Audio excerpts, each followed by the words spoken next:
जर स्वतःच्या शरीराला वेळ दिला ना, तर ते वेळेवर धोका देत नाही. म्हणजे काय, की स्वतःला वेळात वेळ काढावा लागेल आणि त्या पद्धतीनं वेळ काढावा लागेल ज्या पद्धतीनं तुमचं शरीर हँडल होतंय. म्हणजे काय, की आता तुम्हाला थोडा व्यायामासाठी वेळ काढायला पाहिजे. तुम्हाला थोडं रिलॅक्स होण्यासाठी वेळ पाहिजे.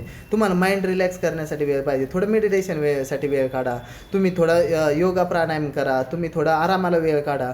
आपल्याला हे सगळ्यांना थोडं जेवण करायला वेळ काढा. आपल्याकडे नाही ह्या सगळ्यांना वेळच नाही आणि हे सगळे आपण आहे ना बाजूला ठेवतो आणि बाकीच्या कामाला आपल्याला वेळ आहे. म्हणजे आपण जास्त वेळ मोबाईल बघू शकतो, त्याला वेळ आहे.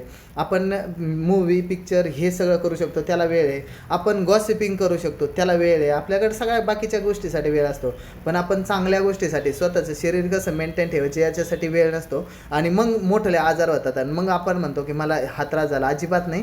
तर शरीर कधीही एका दिवसात डिस्टर्ब होत नाही. त्याला 2, 4, 5 वर्ष 10 वर्ष ह्या पद्धतीने लागतात आणि तरच शरीरात कोणता तरी एखादा